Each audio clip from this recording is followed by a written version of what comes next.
Hey everybody, this is Curtis Reacts, and today we're going to find out if Neil deGrasse Tyson, the famous guy of science, believes in God. You know how I know we're going to figure that out? Because we're going to watch a video that's called, Does Neil deGrasse Tyson Believe in God? Chelsea, Netflix. Hopefully we get a window not just into that guy's mind, because he's smart and personable and what I want to know what he thinks, but also what's the scientific community thinking these days about believing in God? Or I mean these days 6 years ago when this is made. Let's go. As a scientist, do you believe in God?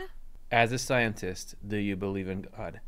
We're getting right down to it. So in the West, there's 2/3 of scientists pray to a personal God on the expectation it will intervene in their day's affairs. What? I thought nobody smart prayed to God. 2/3 in the West, like the most secular part of the world? That's interesting.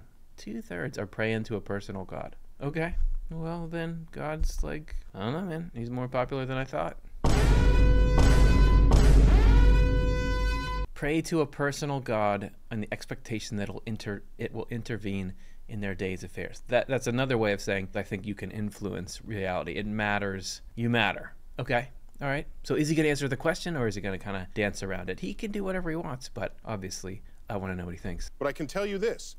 Productive scientists do not bring their Bible, their scripture, their holy books into the lab, because they do not mix there. You got your religion stuff, and then you got your science stuff. Yes, those two don't talk to each other. Sure, for the practice of science in its purest form, you want to have no expectations about what you're going to find. So you just want to be like, how do we run the test? How do we make sure the test is clean? How do we just, without bias, see what's on there? But when you're looking at the whole world and how it works, I mean, for Swedenborg, everything that he learned through studying the physical world in the state that science was in when he was one of the leading scientists in the world, that's the only way he was able to understand the spiritual world. So his whole career that he had before in anatomy and botany and chemistry and everything else that he did, to him, that he had to have that foundation of knowledge in order to understand how the spiritual world works. He needed to form that basis of knowledge first, but then the spiritual world answered his big questions about why the physical world is the way that it is. So there's like a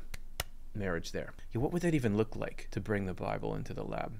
I can't put my beaker down because your Bible is in the way. So they draw a line in the sand, and they do one in one place, then they worship on the weekend, Saturday or Sunday, whatever is your religious tradition, there. So if you're saying you wouldn't mix to bring your religious beliefs into the lab, I guess that gets me thinking about, we have a relatively impoverished view of what belief in God is. Because to me, sure, yes, I do pray. I'm just like a scientist. I'm basically a scientist because I pray to a personal God, and I believe that can affect what's happening. I don't believe that I can say like, hey, will you give me money? And then God will say, oh, I didn't think of that. Here, I'll give it to you. But I do think it can, particularly that God can change me, and that act of having that humility and asking for it opens that channel up. But more of how I live out my beliefs in God, and this is something I get from Swedenborg, is that the main way in which you pray is to live your life in integrity. Swedenborg calls it charity, or caritas is the Latin word, which is to act justly,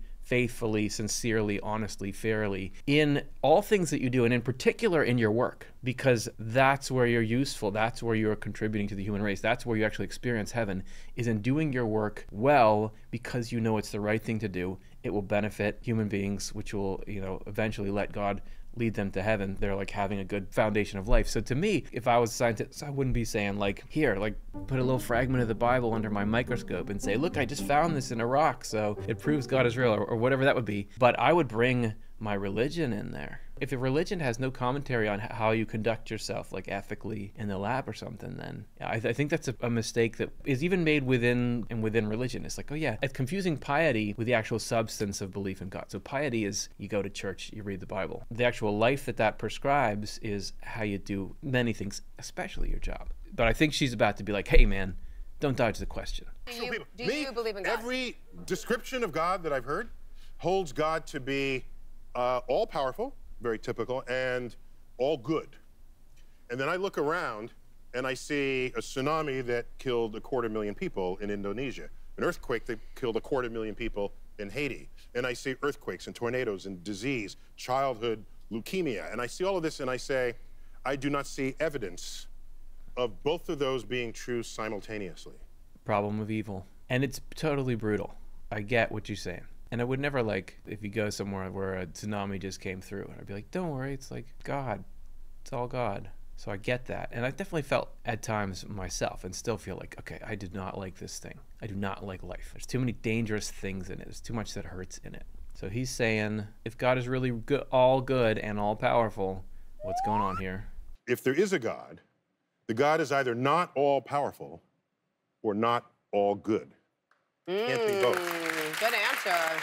I noticed that he was doing the problem of evil, but intentionally fencing it into stuff that people don't cause. Because I think he knows that if he said, you have all this and you have wars, that people would say, well, that's human beings abusing their free will, so that's why we have that. Don't look at God for why he couldn't or didn't prevent that. That's us misusing our freedom. But I think he's sticking to the things that nobody had any hand in the tsunami, and yet it just happened. I'm gonna say, just from my weird little perch in this corner of the internet, I would probably be dissuaded by problem of evil stuff as well if I did not have Swedenborg's explanation for the way that the physical and spiritual worlds interact. So I'll give that to you, and you see if you like it. What Dr. DeGrasse Tyson is saying is, look at all these things that no human caused. Swedenborg, in his experiences, described an integrated universe or reality that has tiers of existence in it. So there's, as spiritual or religious people are fond of saying, there's a physical and there's something outside the physical, which we call the spiritual. And that spiritual includes the afterlife. I mean, that's where the afterlife takes place. Heaven, hell, all those. And Swedenborg has different definitions for what those are. We got into those in a bunch of other videos. But in the afterlife, you have all of the people who have ever been here. And all those people are like they are because of the free will that they've had here. So everybody here who's, I'm going to be good and do good things for people, that kind of life, they're still like that. Everybody who's like, hey, this is so great that I can harm and dominate people, they're still like that. You get to be who you want to be. Hell causes accidents here. Every time you mess with the system, it causes a problem. Think about being in a car. If you're in a car, and I've been in car accidents before, it's like cars are scary things. They're fine if all the systems are working. But if you mess with the systems, like if you mess with the steering, if something breaks down in that, the thing that was safe becomes dangerous. Or if some car comes into your lane when it shouldn't be. All the disruptions, whenever human beings are choosing to do evil, wherever we are in the spiritual world or the physical world, it causes disruption to the system. So, spiritual world, Swedenborg observed even accidents, things that seem like accidents here, and I think on a grand scale you can see tsunamis and that, it's caused by evil in the spiritual world. And that not just arbitrarily, but this world is entirely responsive to the spiritual world. If you understood like everything that we see here, the reason why there are the kinds of biological organisms that there are here, the reason why there are the physical laws, it's all a reaction to what's going on spiritually. And spiritually, you have human beings with free will completely affecting that. So I guess I'm pushing that back a layer of existence to say, problem of evil is there, of course. All evil is related to human abuse of free will. And I'm not even saying like you wouldn't have an Earth that does volcanoes or tsunamis, but I'm saying it's when those things collide with where humans are living and stuff, that if none of us were ever disrupting the system, I think you wouldn't have that.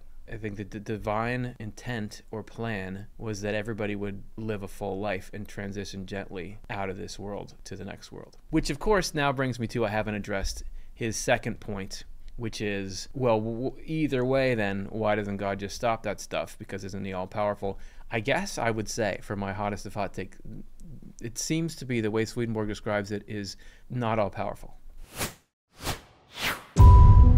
Swedenborg talks about a divine design, which he says God cannot go against the divine design, because to do so would be to go against himself. He gives it one place really forcefully in the context of people saying, well, what about instant salvation? Because in his day, there still sort of is, but there was a lot of like, you could live an evil life. You could go throughout your life and you could be acting on urges to hurt people and enjoying it. And then when you're getting ready to die, you just say, oh, God, forgive me for that stuff. And then you're just changed into an angel.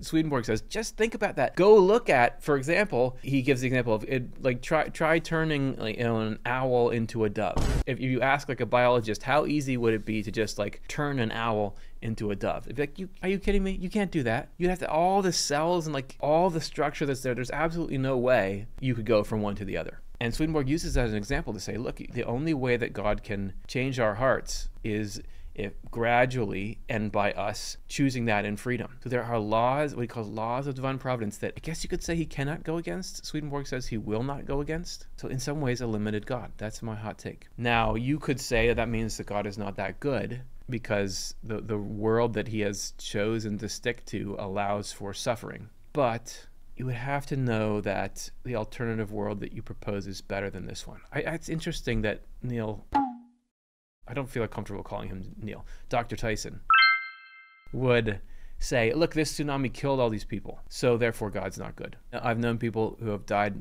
very close to me. Like, I'm not trying to say that's not a huge deal. But if we're saying that we believe in an afterlife, and that, for example, near-death experiences, the people who are actually, let's say, getting swept up in that tsunami, they're not feeling that. They're actually having this amazing experience of like peace. And sure, the rest of us who are on Earth, we have to suffer the grief of losing them, but they're fine. And they're in heaven somewhere. They're living like this joyful life, and we're gonna see them again. And yeah, we've got some pain and suffering here. You know, I've had, as I said, like family members die when I was young. But yet, I don't feel like, well, God's not good. I feel like I'm deeper. I wouldn't have chosen that. And Swedenborg says it's not God causing it, but that he can't prevent certain things because of the way overall in the spiritual world and physical world humanity is like destroying the machine, because that's how God chose to set it up, is that we would actually have the keys to the thing, because you can't just have a conscious being like we are without freedom. That is what we are, is an incarnation of freedom in its end state. Like once all God's providence is done and we get to like the state he wants us to be in heaven, that it wasn't all worth it, and that it would have been better if there was no challenge or no things to overcome. I'm not trying to say, duh, of course it's great. I know life is hard, but that would be my answer to what he's saying here. But I see the points he's making. I think he's got a good heart on this. Those are my responses to it. This has been a Curtis Reacts Reactothon. Thanks, guys. See ya.